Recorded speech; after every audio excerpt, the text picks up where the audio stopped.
made it. Over 10 pounds lost. 10.4 pounds lost so far. We made it, Bruce. We made it. We made it. We made it. We made it on day 28. We lost over 10 pounds. I'll try to lose 12 pounds total. Continue to do well on my nutrition and just push it hard in the gym. Like I said yesterday, my back and bicep workout was really good last night. But I'm really dehydrated today. On the river rafting trip, I end up getting like a huge Charlie horse on my left calf. It was so painful, I can't even begin to describe. And this morning I kind of woke up to my left calf trying to have a Charlie horse, and I like quickly just try to rub it out and make sure it didn't happen, and that happened twice this morning. So I'm just gonna have tons of water. I'm not really gonna have coffee at the moment because I'm really starting to get dehydrated on this keto diet. That's really common for people. When you don't eat carbs, your insulin hormone is suppressed, and insulin is basically what tells your kidneys to kind of store sodium in water. So, you know, on keto, you'll be going to the bathroom like every 20 minutes. I know it's super inconvenient, but that's why you need a lot of minerals like electrolytes like potassium, magnesium, sodium, but that's also why you need tons of water on keto. So a gallon a day is really important. That's hard for me. It's easier if you don't have all the energy drinks that I have. You'll naturally just drink water. So that's going to be my main focus today, is to have a full gallon of water and be careful on the energy drinks. You just want to have one energy drink and 1 cup of coffee, and then the rest is going to be water, whether sparkling water or this whole gallon of plain water. As far as my ketones, let's check what those are. Yesterday they were 1.1.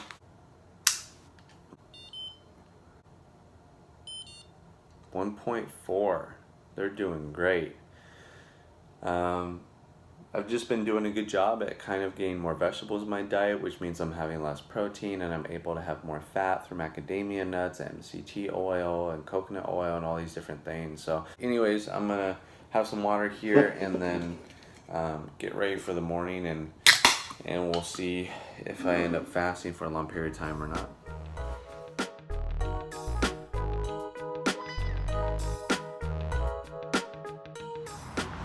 It's about, I don't have my watch today, it's about 11 o'clock in the morning, and I'm actually feeling pretty lightheaded, dizzy, and just kind of overall lethargic. So I want to go get some fat in my diet. I'm going to grab a coffee with heavy cream and some of those egg bites. Those egg bites at Starbucks tends to run a little bit on the higher side of the carbohydrates, so you guys want to use that in extreme moderation. I think there's around 9 to 10 or maybe even 12 grams of net carbs in them.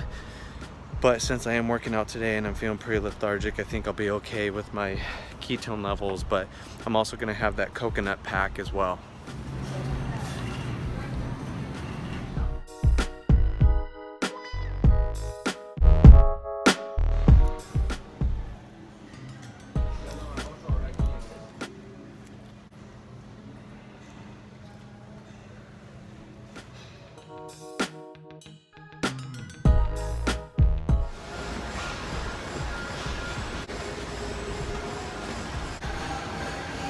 All by myself. Nobody on the Stairmasters. Whatever. It's good. More for me. So just doing a little post outside cool down walk outside of my gym. I just got done working out. It was pretty good.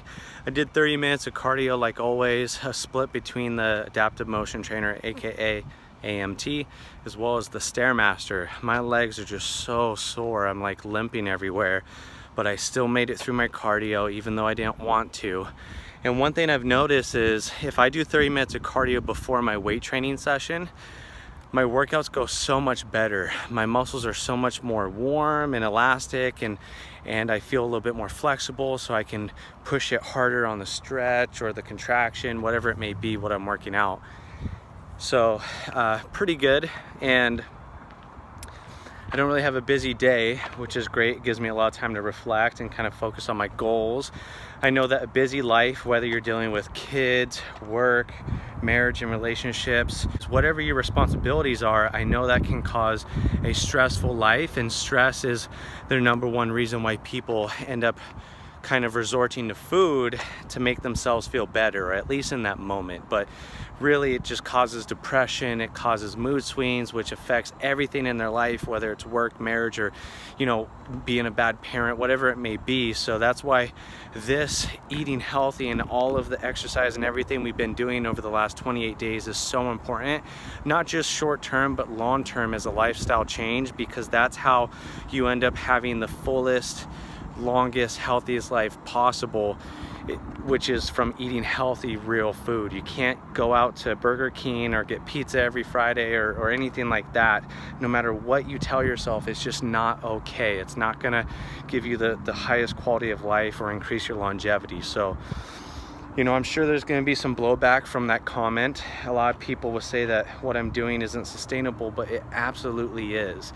I think every once in a while, it's okay to have donuts. It's okay to have pizza and gluten and beer and dairy, or whatever it is that you're trying to refrain from to better your life, your physique, your mind, whatever it is. The 30 days is absolutely critical. I can't believe it took me, over 10 years as a trainer to learn this, but you have to be clean with your diet for 30 days. That doesn't mean you can't eat out. As you guys saw, I've gone to Blazin', Chipotle, Five Guys, all those different places, but I stayed away from carbs. I try to eat as clean as possible, but majority of the time I was eating my own meat and veggies that I made, higher quality stuff.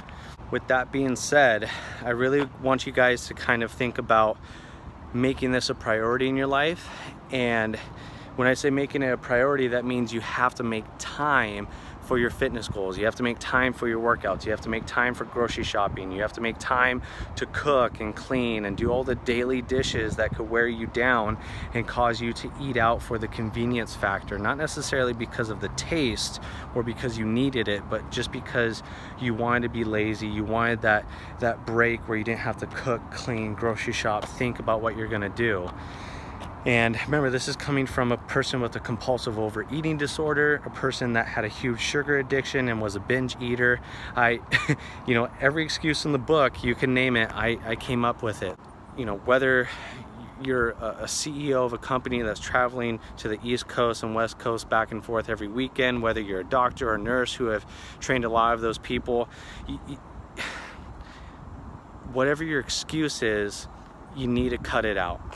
One of my affirmations that I say every morning on this whole challenge was, instead of finding an excuse, find a way, right? There's always a way to be successful. You just have to kind of stop, think about it, calm down, and then instead of having an emotional reaction, have a logical reaction, right?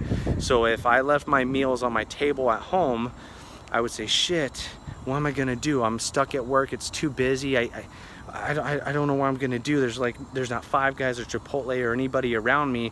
But what you probably can do is go right across the street, because there might be a grocery store right next to you, and get a rotisserie chicken with avocado, which I did a few days, or probably 2 weeks ago, as you guys saw. Maybe get those coconut oil packets. Whatever you gotta do, there's always a way. You just gotta calm down and think about the situation in that moment. So make sure to find a way, not an excuse, right? You have to make it a priority. It's never gonna be a great time to get started. There's always gonna be a birthday party or a trip or a vacation, or it's summer or it's the holidays or whatever it is. There's always gonna be a reason to eat bad, right?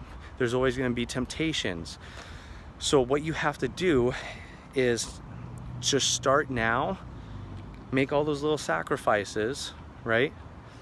And then in 30 days, you could have it again. And then after that 31st day, on the day 32, you can start all over again. And that's how you kind of make it progressively to your goal. But it's never a great time to start. And sometimes, actually a lot of the time, when I'm talking to somebody new from the gym, I'm trying to kind of teach them how to get to their goal and to start with a personal trainer, I would say 8 times out of 10, I see people get paralysis from analysis, which means that they're overanalyzing, what they should be doing with their workouts, what they should be doing with their nutrition, how much water should they have, what should their reps, sets, tempo be of their workout, all these different things. They try to make a perfect program that doesn't exist, and they never end up getting started because they end up over analyzing and feeling overwhelmed. And I know you guys have probably done that too, because I've been guilty of that, and I actually know what I'm doing when it comes to exercise and nutrition science. So I don't want that to happen to you guys just because you're trying to wait for the perfect moment to get started in your life. So that's kind of my inspirational rant after my post-workout. Just had a lot of time to think today during my workout, so I want to share that with you guys. I think it's important to acknowledge, but I'm gonna probably have to have my first real meal of the day. The coconut oil doesn't really count, and then probably get back to work. What's up, guys? It's about 6:30. I'm outside with Bruce just because Kayla's inside and she's watching TV really loudly and the dishwasher's going, so I just want to make sure you can hear me. So what I'm doing is I'm having my lunch and my dinner at the same time. Believe it or not, the last thing that I had, which was today, was those Starbucks egg bites with that coffee that had heavy cream in it, and then I never ate after that. And so I think the last time I ate today was 11:30. I've been busy at work and I haven't been super hungry, and so before you know it, it's almost like 7 p.m. and I don't have any calories. So I've probably only had, God, I would assume 400 calories or less today, which is nuts. I could have never done that if I was eating carbs. I can only do this while I'm on a ketogenic diet in ketosis.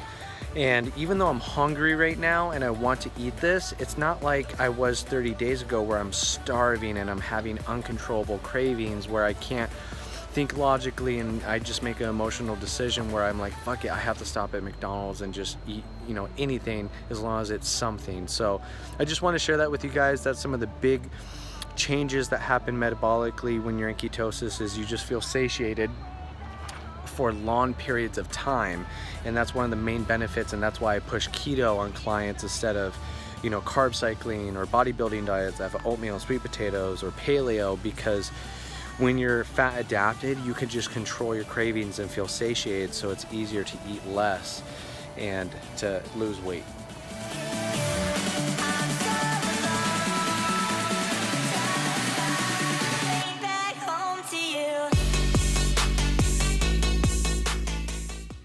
Today was a pretty good day, and to be honest with you, I didn't really eat all that much. I didn't really have an appetite, and it was so busy that before I knew it, it was already almost 7 p.m. and I had been, you know, really low on calories, and that's a good and bad thing. It's a good thing because I'm trying to lose weight and it's the final few days, so I'm on big transformation for you guys. And since I'm not doing it every day, it's not going to cause you know, long-term issues with like muscle atrophy or a slack in performance within the gym. But I think it's good because it kind of helps digest some of that high amount of protein that I've been having, and that has kind of affected, you know, how I felt with feeling bloated and all those other things. And I'll probably end up just having a keto coffee, maybe some nuts, maybe some pepperoni, but that's probably all I'm gonna have for the rest of the night. I don't really have cravings anymore, and that's why I'm super excited about keto. And, you know, to be honest with you, I'm a little scared about Friday, where I get to have all those donuts and sushi and pizza and everything else, because I'm afraid that if I taste what I haven't had in the last month, I might relapse and get those sugar addictions and those cravings like I used to. And this is an important part of the 30-day challenge, because eventually I'm gonna have to have a beer or a slice of pizza or get a burger or something where I'm out at a friend's birthday, and there's just no other options, or maybe just for, you know, maybe it's my birthday and I want a slice of cake. I'm gonna have to learn how to have a splurge and bounce back immediately. And I think that's the biggest challenge most people face, is when you do fall off the wagon, how fast can you get back on track versus kind of falling off and staying off for several weeks. So, you know, we'll see. I'm really motivated right now, and these videos have been extremely helpful for me. It's sort of like a digital diary, if you will. And now that I've told people about this, there's, you know, certain people that are watching these, and I want to make sure that I can finish it and you know, day 34, I think day 34 video will be 60 days from now or 30 days from now, where you can see a big transformation at me at 8% body fat, and then I'll kind of start a whole new 30-day challenge about how to build muscle. But that's, you know, 2 to 3 months from now, so we'll worry about that once we get there. But you know, we only got a few more days left. Tomorrow I think is day 29, and then we got day 30, and then we got day 31, the splurge day. And I'll show you guys all of the madness that comes with that. Sorry, there's like fire trucks or whatever. And day 32 is about me getting back in ketosis, so that would be I think 2 to 3 days worth of footage, and then video 34 would be me a month or two from now. So that's pretty much all I have to share for today, but we'll check where my weight and ketones are on day 29 tomorrow morning.